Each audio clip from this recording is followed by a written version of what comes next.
Então, para todos, muito boa noite. Sejam bem-vindos para mais um programa Claramente Falando. Mas antes de termos o prazer de começar a conversar convosco sobre este programa, onde hoje vamos receber a doutora Érica, que nos vai falar de um tema extremamente importante ligado à sociedade civil. Mas antes, e porque nós na Rádio Matosinhos Online fomos vítimas de pirataria, de selvageria e de brutalidade, posso mesmo dizer, eu quero ler aqui um texto que já está publicado no site da internet, mas para que todo o auditório compreenda um pouco da nossa interrupção, do que aconteceu estes últimos dias, que não tivemos possibilidades de ir para o ar. Graças a um grande técnico que nos deu apoio, o Pedro Torrão, e que conseguiu, hoje com muito sacrifício, fazer tudo para que nós possamos levar esta emissão para o ar. E então passaria a ler o seguinte: estimados ouvintes e fiéis amigos da Rádio Matosinhos Online, por razões de malvadez e incoerência humana, vimos-nos obrigados a reestruturar a vossa rádio e ter que interromper a nossa programação por alguns dias, sendo obrigados pela força da segurança a alterar o nosso sítio, o que nos leva a não ter descanso desde então, para poder voltar a estar convosco o mais rapidamente possível. Quiseram-nos fazer mal, mas todos nós vamos fazer melhor. Preparamos boas surpresas num futuro próximo. Revelo-vos um pouco este véu abençoado. Depois mandarei alguns recados, porque os invejosos não os consigo encontrar. Eles escondem-se nas trevas do diabo. Iremos fazer rádio-tv, com extratos no YouTube, com entrevistas personalizadas, incluindo a possibilidade de os ouvintes poderem falar com os nossos convidados e personalizar melhor os nossos instrumentos de trabalho. A nossa emissão arrancará com nova roupagem, nova filosofia e com uma grande vontade de servir o nosso auditório. A partir de segunda-feira, dia 24 de março de 2014, hoje, portanto, até ao final da tarde, temos a emissão no ar, se possível antes, tanto melhor. E foi o que aconteceu. O nosso técnico Pedro Torrão tudo fez, inclusivamente trabalhou ontem quase todo o dia para poder hoje termos este programa em condições de ir para o ar e poder receber com dignidade a doutora Érica Nádia. Mas lembro novamente que nada acontece por acaso. Nós somos os melhores e os melhores profissionalmente. Quantas vezes sofrem na pele a ingratidão, a raiva, o ciúme, a prepotência dos incapacitados, a malvadez e a inocência humana. O número dos que nos invejam confirma as nossas capacidades. A virtude neste mundo é sempre maltratada. Os invejosos morrerão, mas a inveja é poupada. As redes sociais profissionalizaram a imbecilidade. Fofoqueiros e invejosos acham-se doutores e a maldicência ganhou esses ares de debate profundo. Eu não preciso de te humilhar. Tu mesmo te humilhas tentando me superar. Para os invejosos, olha, senta-te e chora, porque eu não nasci para te agradar. Há invejosos que parecem de tal forma acabrunhados pela nossa felicidade que até quase nos suscitam a veleidade de os lamentar. Os invejosos são o lado da boa vida, pois assim sabemos que não devemos confiar em todas as pessoas, pois estas carregam o mal no coração, como todos os humanos. Vivo intensamente a minha paixão radiofónica em cada momento da minha vida. Esqueço-me dos meus inimigos, por serem invejosos. São contra mim, são contra nós, ou seja, da vossa Rádio Matosinhos Online. Mas estes tais não conseguem ombrearem-se connosco. Nós somos a luz, eles são as trevas. O que mais me excita são aqueles comentários maldosos e invejosos que falam e atuam nas nossas costas. São tão criativos que nos tornam tão exuberantes. O amor é como o diamante bruto. Quem o encontra sempre atrai os invejosos e os ciumentos. Se for quebrado, é porque era falso. Se for lapidado, e porque é eterno, os invejosos só invejam quem eles no fundo queriam ser. Invejosos, mentirosos ou fofoqueiros. Ninguém destrói algo verdadeiro. Atenção, invejosos! Se me pretendem alcançar, terão que pular mais alto. Sabem porquê? Eu estou nas mãos de Deus. Gratos pela vossa atenção, subscrevemo-nos com os melhores cumprimentos. Atentamente, Rádio Matosinhos Online, a rádio que marca a sua vida. Vamos iniciar e levar o programa Claramente Falando até às 23 horas nesta sua Rádio Matosinhos Online. Hoje é segunda-feira, 24 de março de 2014. A minha convidada é a doutora Érica Nádia com o tema Cidadania, Direitos e Deveres, Política Local e Nacional. Sejam bem-vindos para mais um programa Claramente Falando. Transmitimos em direto na Rádio Matosinhos Online, no portal da internet www.radiomatosinhos.online. Sempre à segunda-feira, das 21 às 23 horas. Eu sou Adelino Costa, boa noite. Um abraço de amizade a todo o nosso auditório e conto convosco para ficarem sintonizados na Rádio Matosinhos Online. Nesta hora de emissão, agora mais que nunca os portugueses espalhados pelo mundo podem ficar na sintonia perfeita através da internet, na página da www.radiomatosinhos.online e podem ficar com o programa e Claramente Falando. Fique com a entrevista da semana com a minha convidada, a doutora Érica Nádia, com o tema Cidadania, Direitos e Deveres, Política Local e Nacional. Este programa aqui na Rádio Matosinhos Online fica com a apresentação deste vosso amigo Adelino Costa. Pois muito bem, vamos então levar o programa Claramente Falando até às 23 horas nesta sua Rádio Matosinhos Online. Hoje é segunda-feira, 24 de março de 2014. A minha convidada, mais uma vez, repito, é a doutora Érica Nádia, com o tema Cidadania, Direitos e Deveres, Política Local e Nacional. Recordo para todo o auditório que a minha convidada é a doutora Érica Nádia Castro Ribeiro Sousa. Reside na Senhora da Hora, tem 37 anos, é licenciada em Gestão pela Faculdade de Economia do Porto. Exerce a sua profissão como técnico oficial de contas, tem escritório aberto no Centro Comercial Londres. No seu percurso político, foi tesoureira pelo PS na Junta de Freguesia da Senhora da Hora e membro da Assembleia de Freguesia. Orgulha-se de ter feito parte do executivo que levou a Senhora da Hora à cidade. Natural de Matosinhos, viveu e cresceu num ambiente cooperativo onde reinavam as atividades esportivas, culturais e recreativas.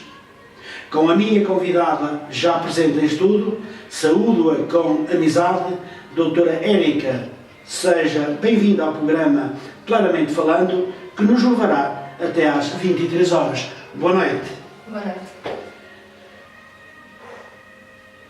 Antes de começar a falar do tema que aqui nos trouxe, Cidadania, Direitos e Deveres, Política Local e Nacional, gostava de começar, doutora Érica, por saber um pouco mais de si, certo que o nosso auditório vai gostar, pode ser? Pode, claro, com certeza. Desde já aproveito para cumprimentar todo o auditório, aproveito para cumprimentar a si e desejar uma boa noite a todos. Espero que sejam muitos que nos estejam a ouvir.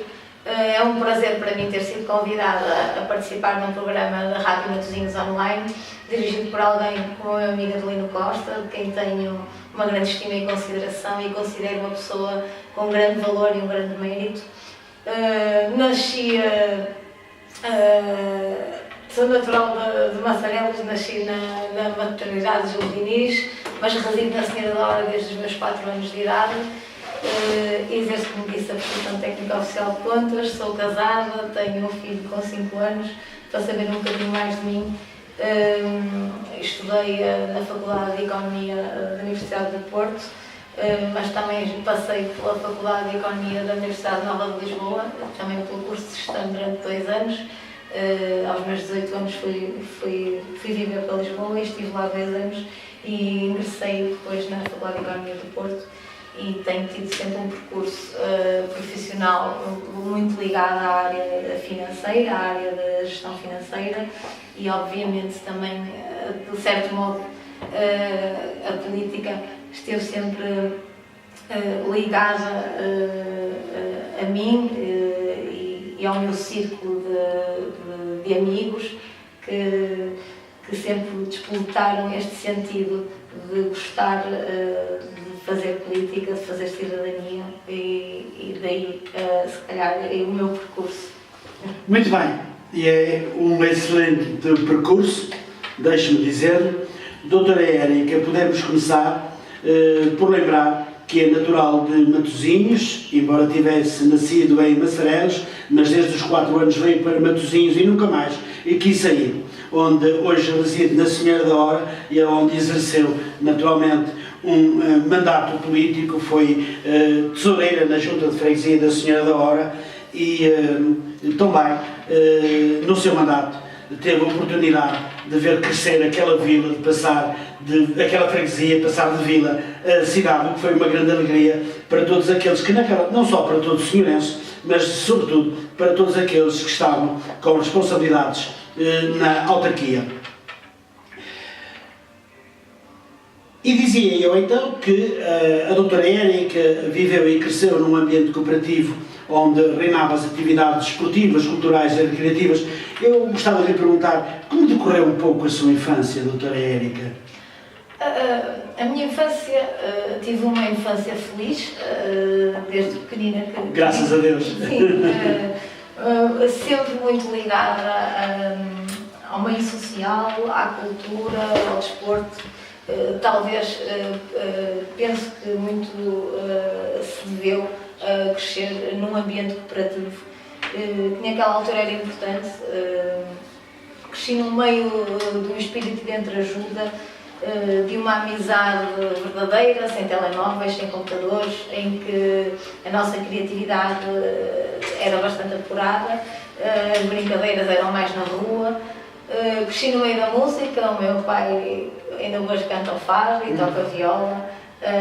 No meio do teatro, onde também os meus pais e a minha irmã participavam.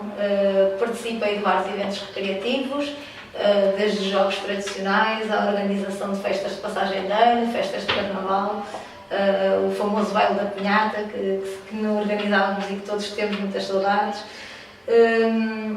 No desporto, embora sempre de uma forma muito amadora, consegui jogar voleibol, tudo através da cooperativa onde ainda hoje resido, voleibol feminino, futsal feminino e xadrez a nível federado, a níveis distritais, mas efetivamente aquele desporto que esteve mais ligado à minha infância foi sem dúvida a minha grande paixão, a dança jazz.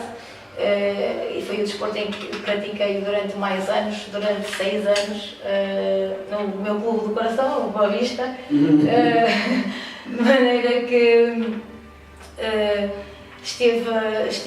acho que tive uma infância rica em que muito poucos, e hoje em dia é difícil nós proporcionarmos isso, e eu tenho um filho com 5 anos, proporcionar práticas tão humanas e sociais e culturais como na altura eram feitas.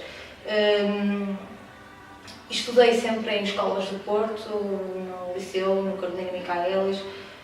Recordo-me, e a propósito de que o Adelino disse, da elevação da vila e depois posteriormente da cidade, recordo-me na altura na secundária, na Carolina Micaelis, dizer: tu vives onde? Eu dizia: eu vivo em Matosinhos. Tu vives na Senhora da Hora. E eles diziam, então vens lá da aldeia, e eu dizia, não, desculpa, venho lá da vila, nós já somos vila. E em 86 ela passou a vila e em 2009 passou a cidade, e foi com muito orgulho que vi a minha freguesia ser elevada à cidade, e em que tive o privilégio de fazer parte desse executivo, onde desempenhei o cargo de tesoureira. Nasci no Porto, mas cresci na Senhora da Hora. Sempre me deu muito gozo ver esta freguesia a se desenvolver. Recordo-me de quando vim para a freguesia ver muita bolsa à volta da minha casa. Depois veio o continente, que veio revolucionar o emprego, os transportes e a habitação na freguesia, mais tarde o Norte Shopping, outras instituições de ensino privado, a substituição da linha do metro pelo comboio, do comboio pelo metro, peço desculpa, enganei-me, e a extensão da linha como hoje ainda todos conhecemos. Só dizer que as cooperativas foram criadas e apareceram no 25 de Abril de 1974, e o cooperativismo instituiu-se como um caminho adequado a cumprir o sonho de muitos milhares de famílias possuírem uma casa mais digna. Talvez pela força das pessoas e a sua motivação, fruto desse ambiente cooperativista, as ajudasse a viver mais em comunidade, a se preocuparem mais com o próximo, com a melhoria das nossas qualidades de vida, com o desenvolvimento da nossa, na altura, aldeia, porque quando vim para a Senhora da Hora ainda era uma aldeia, que em 86 se foi elevada à vila, e em 2009, a 12 de junho de 2009, foi elevada à cidade. Muito bem, doutora.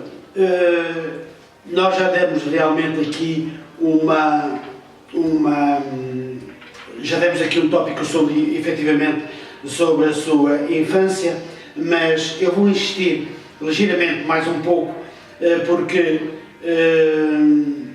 ao longo da nossa vida muita coisa muda, é óbvio, mas pergunto-lhe se ainda se recorda do seu tempo de criança. Já não falo à medida que foi crescendo, mas sobretudo de criança, e o que mais gostava de fazer na sua adolescência.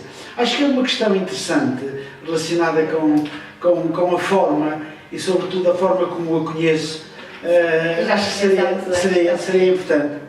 Seria importante que desse um tópicozinho sobre esta minha questão. Exato.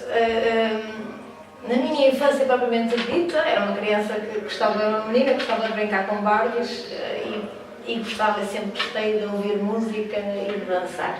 Lembro-me que a minha irmã, que é mais velha do que eu, tem uma paixão pela dança, que ainda hoje a dança está muito presente na vida dela, na profissão dela, e desde muito novas que dançávamos em casa, inventávamos coreografias, também dançávamos no teatro em que participávamos e que participamos durante muitos anos. A adolescência, para quem me está a ouvir e me conhece, eu não posso deixar de dizer que das coisas que mais me gozava fazer, e não poderia deixar de falar nisto, eu passei muitas horas a jogar cartas, participei muito em torneios de sueca com várias pessoas, muitos homens, pessoas muito reformadas, muito jovens da minha idade, e dava-me um gozo enorme de participar nos torneios de sueca e torneios de xadrez.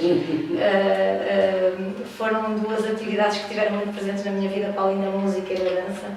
E na minha adolescência recordo-me que nunca descurei dos estudos.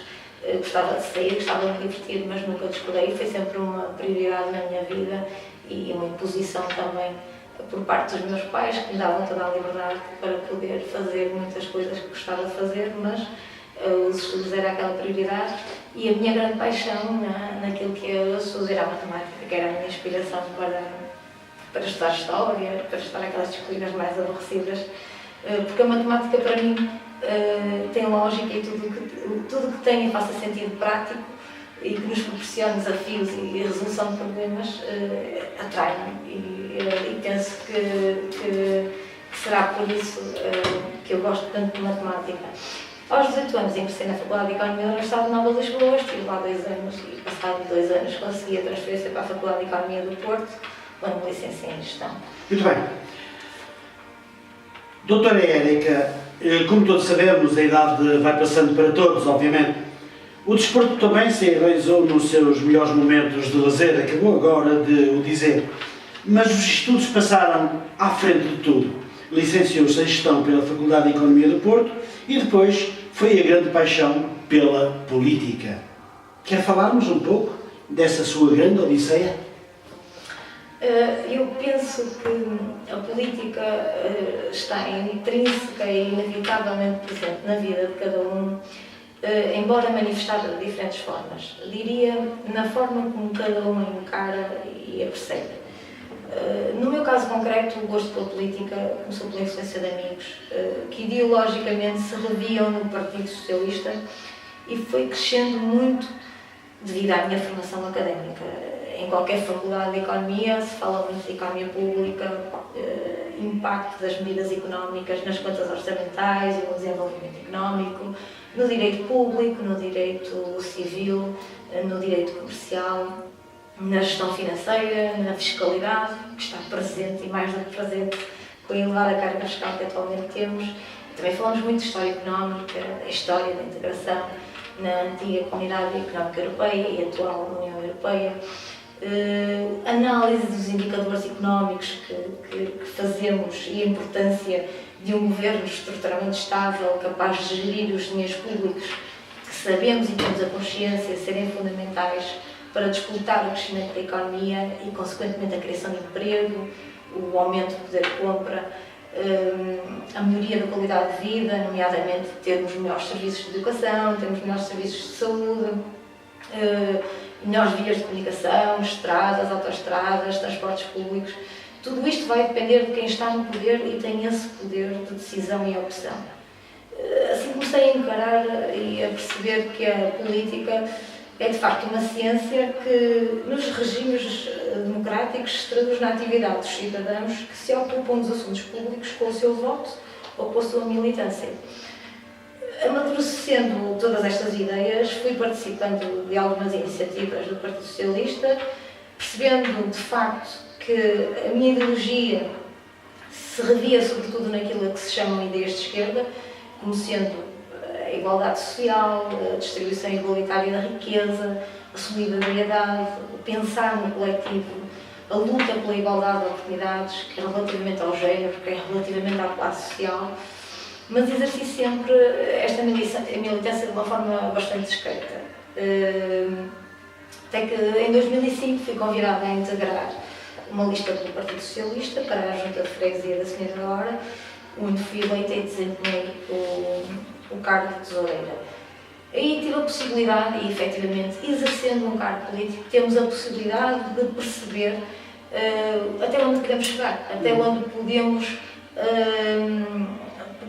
dar de nós à sociedade, aos fregueses, os fregueses, aqueles que vivem na nossa freguesia, e quais são as nossas potencialidades e as nossas impotências. E, de facto, a minha passagem pela Junta da Freguesia da Senhora da Hora e todo o seu percurso fez com que eu pensasse na política e nomeadamente no Partido Socialista de uma forma diferente. E vou passar a explicar porquê. Portanto, quando estava na Freguesia da Senhora da Hora, lutei, uma das grandes lutas que tivemos foi a perda da esquadra da PSP.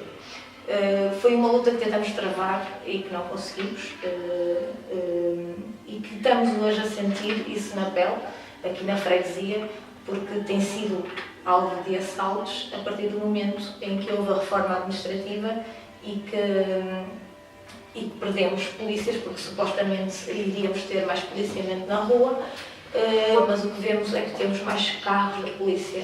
As polícias andam dentro dos carros, não andam fora dos carros, e as pessoas vivem inseguras. E infelizmente a nossa freguesia, que sempre foi uma freguesia muito aprazível para se viver, tanto em termos de infraestruturas como de pessoas, estamos com muito medo e vivemos num clima de insegurança. Temos cada vez uma população mais envelhecida e as pessoas, ainda bem que no meio onde vivo as pessoas ainda se vão preocupando cada vez mais, mas preocupam-se um bocadinho umas com as outras e tentam estar atentas e alertar para poder ajudar, mas de facto vive-se uma insegurança enorme e é um problema que tem que ser urgentemente resolvido, porque nós precisamos urgentemente de uma esquadra na freguesia da Senhora da Hora, que eu ainda digo freguesia da Senhora da Hora, embora seja União de Freguesia da Senhora da Hora São Miguel, mas precisamos, isso tem que ser, temos que voltar a ter, porque uma freguesia onde temos um menor de shopping, um dos principais shoppings do país, onde movimenta muita gente, uma freguesia com 30 mil habitantes, uma freguesia com a principal estação da linha do metro, em Matosinhos, uma estação de linha do metro central, onde passa aqui imensa gente e inúmeras pessoas, não se percebe como é que nós não temos uma esquadra. Depois tivemos uma série de situações no meu percurso durante a Junta em que percebemos que a Junta tem uma limitação de competências enorme e que por muito que nós queiramos fazer mais não conseguimos. Dependemos sempre do poder da autarquia e da decisão e da vontade de quem está no Executivo e na Presidência da Câmara. E estou-me a lembrar, por exemplo, de nós termos durante muito tempo, passarmos 1 ano, 2 anos com má sinalização, passadeiras por pintar, vermos os nossos parques infantis a desaparecerem, a ficarem degradados. Iluminação pública também com deficiência. Pública com deficiência. A falta de apoio às nossas coletividades que foram desaparecendo e que são importantíssimas, e quem cresceu percebe isso, porque não é só ocupar os jovens, é ocupar os jovens e os menos jovens, é promover a vivência das pessoas em comunidade, e isto também promove a cidadania. E entre outras coisas, como por exemplo a estação do metro da Senhora da Hora, que continua sem ter uma cobertura digna para os tantos utentes que lá passam, assim como um balneário, um quarto de banho que possa servir as pessoas. Temos o Parque do Carriçal, que foi inaugurado em 2005, ainda pelo nosso ex-presidente da Câmara, Narciso Miranda, que está-se a degradar, que está constantemente sujo. Eu percebo que há muita vandalização, percebo que se põem lá baldes de lixo e que depois são vandalizados, percebo que as pessoas põem o lixo para o chão. Há de facto muitos funcionários que durante o dia vão limpando e ao fim de semana é difícil de controlar, mas é preciso vigilância, é preciso segurança, e isso continua a não existir, uma coisa que reivindicamos, já vínhamos reivindicando. Estou a lembrar do pavilhão municipal da Senhora da Hora, que perdemos quase, continua cada vez a degradar-se mais.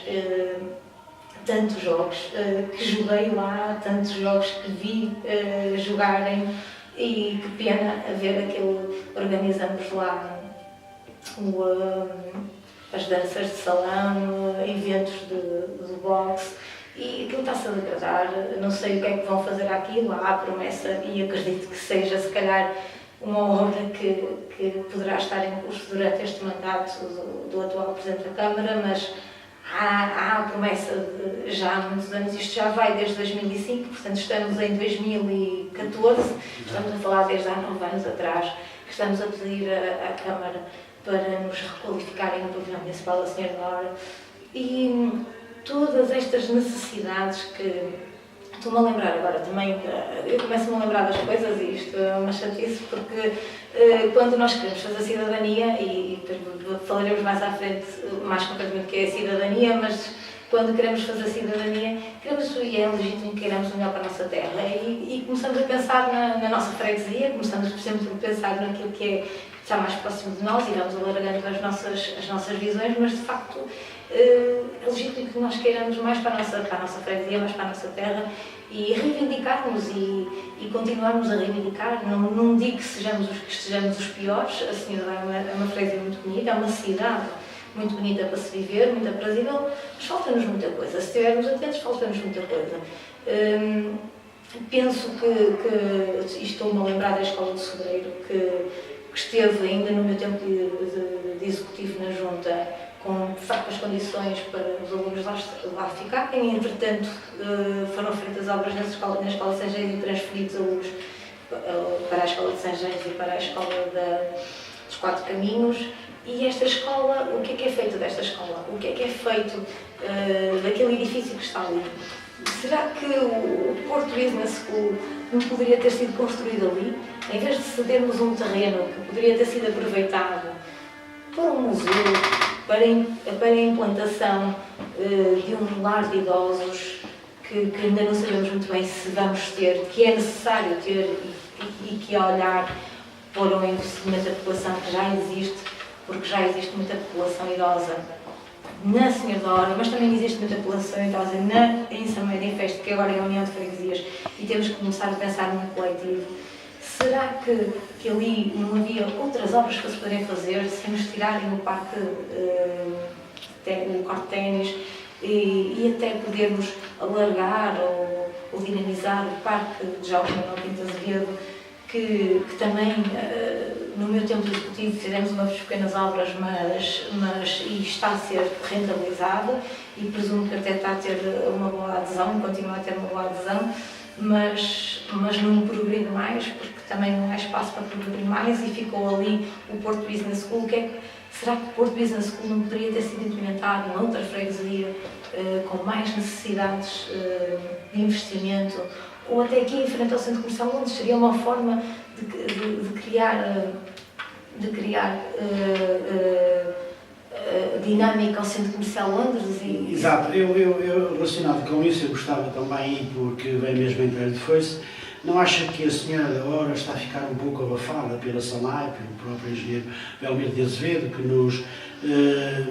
nos surpreende com coisas que nem de longe nem de perto estavam previstas, tal como a esquadra da Senhora da Hora, obviamente, que seria provavelmente no local onde hoje está implantada a School dos Inês Porto, e afinal, assim como os terrenos da antiga da EFANOR, onde ele também ocupou praticamente todo aquele espaço de terreno, que é uma coisa impressionante, onde lá eventualmente também estava previsto fazer-se a tal casa para o lar de idosos. Portanto, o que é que pensa a doutora Érica sobre esta invasão que que tem acontecido na Senhora da Hora, e os nossos políticos, pelo menos aqueles que mandam, não é verdade, lá vão cedendo, tal como, por exemplo, agora, deixa-me dizer, e nós estamos a mudar um bocadinho a nossa programação, mas veio mesmo entrar de foice, com este acordo que recentemente foi aprovado na Assembleia ou numa reunião de Câmara com o engenheiro Belmiro de Azevedo, relacionado com o Norte Shopping, para fazer o acréscimo e abolir completamente aquele espaço de estacionamento que está, portanto, atrás ou do lado do Norte Shopping, inclusivamente a estação de serviço também que lá está, em troca de um pequeno terreno que poderá eventualmente servir para um aumento do cemitério. Enfim, há aqui uma invasão enorme, não sei quem é os verdadeiros interessados, se são os nossos políticos que mandam em Matosinhos, ou será, provavelmente, aqueles que têm muito dinheiro para exigir e poder fazer o que querem e apetece. Isto é o capitalismo a funcionar na sua plenitude, no fundo, não é? Porque o engenheiro Belmiro de Azevedo é aquele que atualmente tem um capital e que desde há muitos anos tem um capital para investir, e nós dizemos muitas vezes, cedemos o troco. Claro que é prestigiante, e não vou dizer que não é prestigiante ter um Porto Business School na nossa freguesia. Claro que é prestigiante. Agora vamos pensar assim, será que era o melhor que temos a fazer? Porque a cedência daquele terreno que é público e que vale dinheiro e que tem valor e que poderia servir para disputar o crescimento de muitas outras coisas, ou também na economia, ou na economia pública, ou na área social, como sendo um lar de idosos, até um museu poderia chamar público e estender para ajudar. De que forma é que naquele espaço poderá ajudar o comércio tradicional? Quais são as vantagens que até agora eu me percebi? Claro que é recente, a escola está a funcionar há pouco tempo, mas quais são as vantagens que até agora tivemos por ter o Porto Business School implementado aqui na freguesia.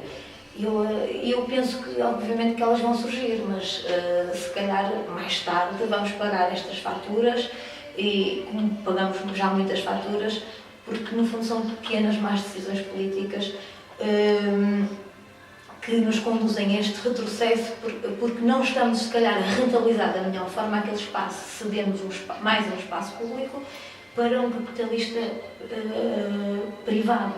E depois temos, e estava a falar, e no seguimento que você estava a dizer, do Norte Shopping, é curioso que eu tenho e infelizmente a minha casa já foi assaltada 2 vezes e recentemente, e estou mais atenta também ao policiamento na rua, como é que os polícias se movimentam, e tenho visto, porque houve de facto aqui uma onda de assaltos muito grande nestes últimos meses, e comecei a ver, curiosamente, 2 e 3 polícias dentro do Norte Shopping, porque o Norte Shopping é inseguro.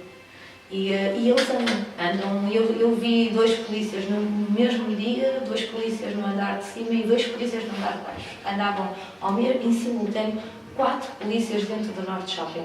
E nós dizemos, é preciso, se calhar o Norte Shopping tem segurança, e se calhar é preciso, e foi preciso, estar lá a polícia. E vi mais do que um dia a polícia lá dentro do Norte Shopping.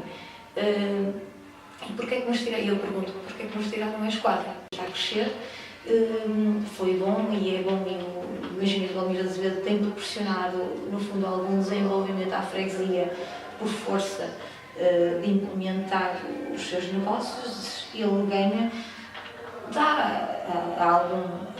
dá a crescer a alguns, valorizam-nos as nossas casas, mas também está a degradar o comércio local, o comércio tradicional, porque no Porto Business School, se calhar é mais próximo do Norte Shopping, que vai obviamente fomentar o Norte Shopping e todas aquelas lojas de franchising lá inseridas, e aquele comércio tradicional, aquele comércio local que está no outro lado da Senhora Dora e que está a passar por uma profunda crise e que precisa de crescer, e que é o comércio tradicional, o comércio local, é aquele pequeno comércio, é o comércio que nos gera emprego, e é super importante estas microempresas criarem empregos nestas alturas de crise. Portanto, nós conseguirmos, por nossa própria iniciativa, ganhar algum dinheiro, e só nestes pequenos comércios é que conseguimos.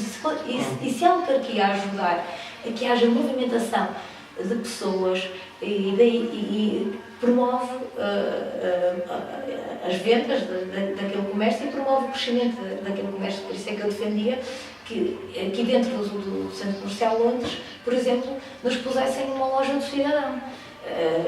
E porquê? Claro que todos queremos uma loja de cidadão. A freguesia de Matosinhos, se calhar, também quer lá a loja de cidadão, mas nós aqui na Senhora da Hora temos todas as condições para ter a loja de cidadão. Temos os transportes acessíveis, o Centro Comercial Londres é um centro que precisa de dinâmica e de espaço, tem lojas que precisam de crescer, disputável investimento à volta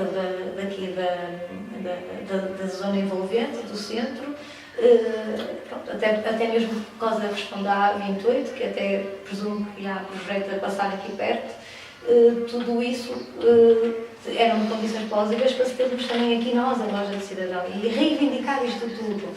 E para não me perder na pergunta inicial que me fez, junto da Câmara, nós percebemos, e esta é a minha grande odisseia do meu percurso político, percebemos que, enquanto junta, somos muito limitados, somos muito impotentes, por muito que queiramos fazer, temos poucas competências, e isto gera-nos, quando nós percebemos que existe alguém que não dá o seu melhor,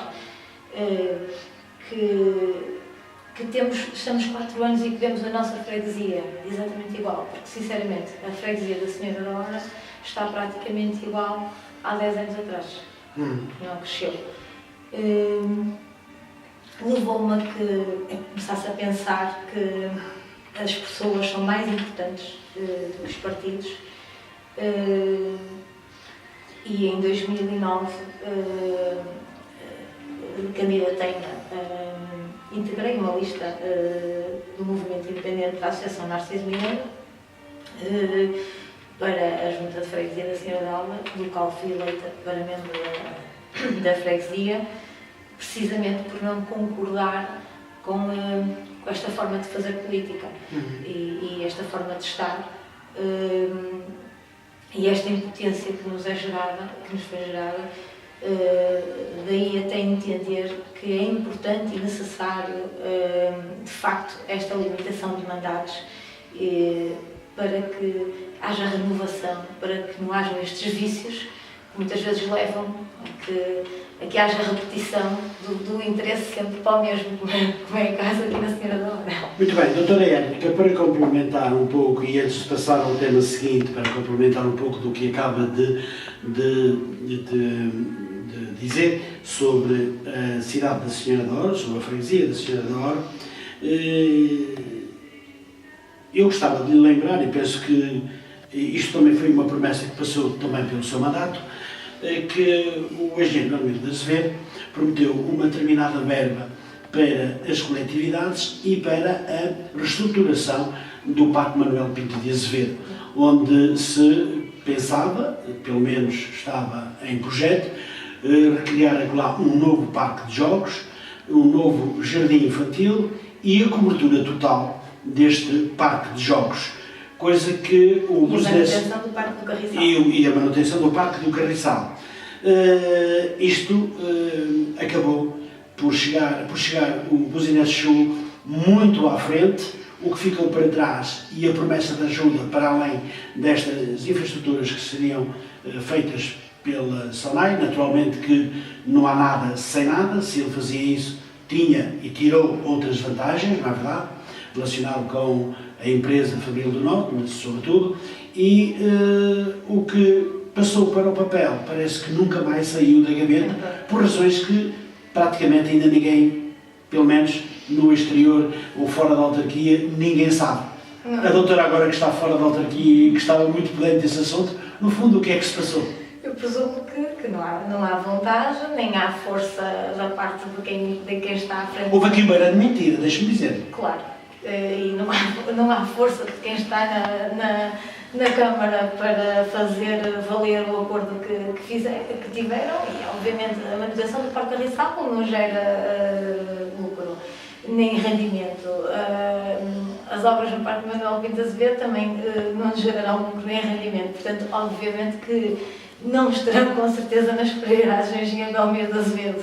Ao contrário de que o Business Show rende e muito. Na escola rende, como é óbvio. Já começou a render. Que não é uma instituição de ensino superior, portanto é uma escola que oferece, nem sequer se podemos chamar aquilo de uma faculdade, é uma escola que oferece MBAs e pós-graduações, que não vou falar sobre os preços porque não tenho essa noção, mas daquilo que ouço e que depreendo, é uma escola também ela para um nível de um poder de compra que se calhar não é para a grande maioria dos senhorenses. Pois, se calhar não. Se calhar não. E também é mais de uma escola de formação do que de ensino, não é? Sim, exato, é uma escola de especialização, tá? Ela oferece MBAs e pós-graduações, não oferece licenciaturas, nem mestrados, nem doutoramentos. Exatamente. Muito bem, doutora, vamos então passar à questão seguinte. E lembraria, doutora Érica, ou perguntava-lhe, sobretudo, o desenvolvimento da questão cidadania, direitos e deveres faz sentido na história do conceito da cidadania, da importância da sua existência e da sua interligação com a política? Sim, faz. Portanto, falar um bocadinho de história, penso que não é algum tempo, mas também vou ser muito breve para não passar de ninguém. A cidadania é um conjunto de direitos e deveres ao qual um indivíduo está sujeito em relação à sociedade em que vive. O conceito de cidadania esteve sempre fortemente ligado à noção de direitos, especialmente os direitos políticos, que permitem ao indivíduo intervir na gestão dos negócios públicos, do Estado, participando de modo direto ou indireto na formação do governo e na sua administração, seja ao votar, de uma forma indireta, seja ao concorrer a um cargo público de uma forma direta. No entanto, dentro de uma democracia, a própria definição de direito pressupõe a contrapartida de deveres. uma vez que numa coletividade de direitos de um indivíduo, os direitos do indivíduo são garantidos a partir do cumprimento dos deveres das demais componentes da sociedade. E só para uma questão teórica, saberem, o conceito de cidadania teve origem na Grécia clássica, e foi usado para designar os direitos relativos ao cidadão, ou seja, o indivíduo que vivia na sociedade e ali participava ativamente dos negócios e das decisões políticas. E essa cidadania pressupunha, portanto, todas as implicações decorrentes da vida em sociedade. Ao longo da história, o conceito de cidadania foi sendo ampliado, passando a englobar um conjunto de valores sociais que determinam um conjunto de deveres e de direitos de um cidadão. No momento atual, em especial na União Europeia, este conceito de cidadania assume um caráter supranacional, expressa uma condição ideal baseada na percepção por parte do indivíduo e do coletivo quanto aos seus direitos e às suas obrigações. Só a referir que a cidadania comporta genericamente três dimensões. Uma civil, que são direitos inerentes à liberdade individual, à liberdade de expressão e de pensamento, ao direito de propriedade e de conclusão de contratos e direito à justiça. Uma política, no direito de participação no exercício do poder político, como eleito ou eleitor, no conjunto das instituições da autoridade pública. E uma social, que é um conjunto de direitos relativos ao bem-estar económico e social, desde a segurança até ao direito de partilhar do nível de vida, segundo os padrões prevalecentes na sociedade. Foi só uma cheira um bocadinho da história e do que é da história da cidadania, claro, conceito, e do que é a cidadania. Claro, e eu não vou terminar com a cidadania sem lhe perguntar, e porque também vai também ao encontro um pouco do que acabou agora de falar sobre a cidadania, o que é para si a cidadania e de que forma procura lutar por uma cidadania ativa? Sobre tudo isso. A cidadania, para mim, assenta num estatuto de pertença de um indivíduo a uma comunidade politicamente articulada e que lhe atribui um conjunto de direitos e de obrigações. A importância de uma cidadania verdadeiramente ativa deve-se também aquilo que Platão já dizia e citava, uma frase, mais ou menos isto, que dizia: o preço que pagamos por não nos envolvermos na política é podermos ser governados por aqueles que julgamos serem menos capazes. A participação e a preocupação de cada um contribuem para uma cidadania mais ativa e, como acredito que juntos vamos mais longe, entendo que não devemos ser meros espectadores e esperar que os outros façam tudo por nós. Temos de lutar pela mudança e acreditar que é sempre possível fazer mais e melhor. Ninguém individualmente faz alguma coisa, temos que estar integrados num grupo, num movimento, numa associação, num partido, procurar estar integrado num conjunto de pessoas com linhas e com objetivos idênticos. Esta é a forma que eu procuro lutar por uma cidadania ativa, procurando apelar ao maior número de pessoas da importância das suas decisões no dia-a-dia, na forma como se preocupam com a sua cidade, com o seu concelho. É determinante e importante para a nossa evolução enquanto cidadãos e, obviamente, pretendo fazê-lo integrada num grupo de pessoas que maioritariamente pensem da mesma forma e tenham as mesmas ideologias. Pretendo precisamente fazer isso integrada num conjunto, numa comunidade politicamente articulada, que me confira um conjunto de obrigações, mas também de direitos. Quando falo em direitos, refiro-me, por exemplo, ao direito ao voto, ao voto interno, dentro dessa comunidade, e não apenas o direito à opinião. E estou precisamente a referir-me atualmente à minha situação no Partido Socialista. Eu deixei de ser militante do Partido Socialista em 2010, por força e vontade dos dirigentes do partido dessa altura, e pelos vistos até hoje se mantém essa vontade.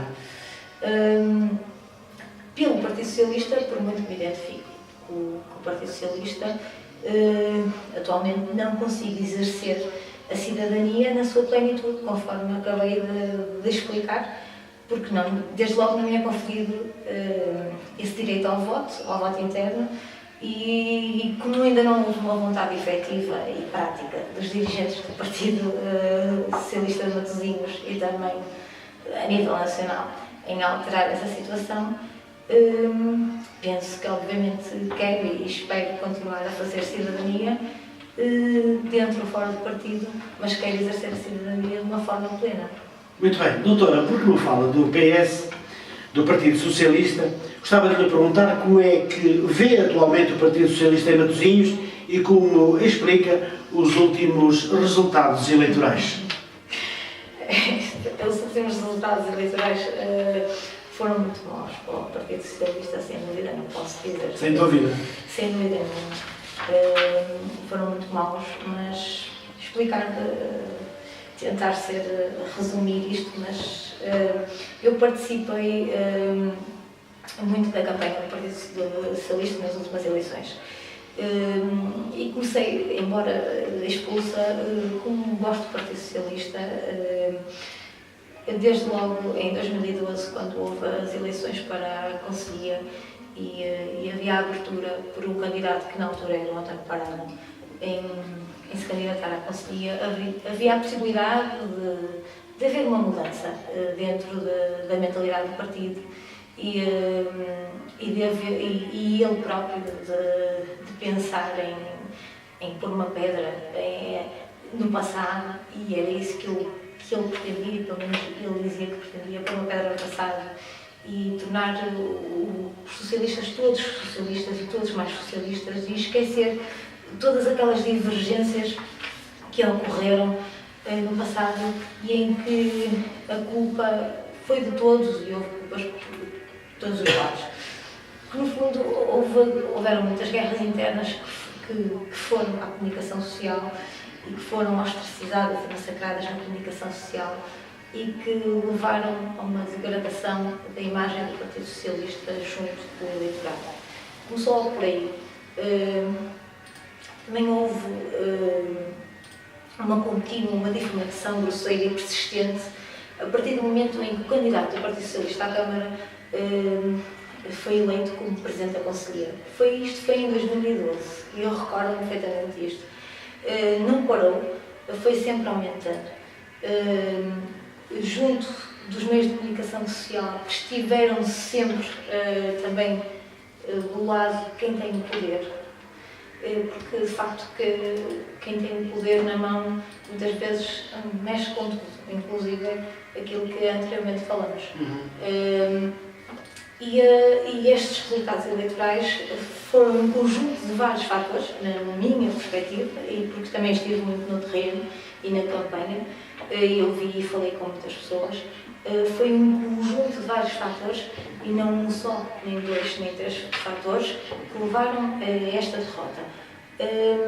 Desde logo, as guerras internas, a imagem que passaram de que no PS e Matosinhos andam constantemente em guerras, eles não se entendem. O próprio PSD fez um cartaz na altura com duas galinhas enterradas no coleio, já não me lembro o que é que dizia a frase, mas recordam que o próprio PSD usou também um bocado isso para difamar a imagem do PS. E isso, quem saiu prejudicado com esse cartaz não foi o movimento independente, obviamente foi o Partido Socialista. A vitimização constante do candidato independente, curiosamente 4 anos antes tinha criticado fortemente haver uma candidatura independente contra o Partido Socialista de alguém que esteve sempre e exerceu durante muitos anos um cargo de Presidente de Câmara no Partido Socialista. E eu próprio, que esteve também durante muitos anos a exercer um cargo de vereador pelo Partido Socialista, se veio vitimizar, aquilo caiu de uma forma em que as pessoas, eu penso que qualquer pessoa dizia, ali dentro do Partido Socialista ninguém se entende, toda a gente quer ser candidato, dá a ideia que aquilo ali, e depois começaram também a difamar a imagem do candidato, começaram a qualquer coisa que o candidato dissesse, bem ou mal, qualquer coisa que ele dissesse era aumentado, distorcido, Isto foi constante, houve aqui uma evolução, um marketing político muito bem usado, sem explorar, obviamente, a máquina da Câmara, que é uma arma muito poderosa, o melhor instrumento para uma campanha eleitoral e que sabíamos muito bem que era difícil de combater, até porque a história que nos dizia é que até à data ainda não houve nenhum Presidente de Câmara em exercício de funções que se tenha candidatado como independente tivesse perdido a Câmara, e este não foi exceção, independentemente do Partido Socialista de Matosinhos ser o bastião do PS. Portanto, houve aqui uma série de fatores. Eu estou-me a recordar, por exemplo, da ida dos candidatos ao Porto Canal, em que, na altura, o atual Presidente da Câmara se referiu à repartição das finanças como a loja do cidadão, e tenho a certeza que se fosse o candidato do Partido Socialista a dizê-lo, teria um impacto enorme, e quase ninguém falou nisso. E também dizer que o eleitorado em Matosinhos aposta naturalmente em Matosinhos, e não só, mas eu acho que é a nível nacional. As pessoas estão cansadas da política e dos políticos, e das guerras, e das histórias, e dos lobbies, e do capitalismo, e de toda esta... E como estão numa fase em que cada vez têm menos poder de compra, em que é inevitável aumentarem os impostos para sustentar a dívida pública, aquela dívida que eles fizeram e que nós dizemos, mas que investimento é que houve produtivo? Não gastaram tanto dinheiro, e onde é que está este dinheiro? Porquê é que este investimento não está a gerar riqueza de anos e anos, décadas e décadas de fundos comunitários que foram recebidos pela Comunidade Europeia? O que é que foi feito desse investimento? Que riqueza é que esse investimento gerou? Portanto, toda esta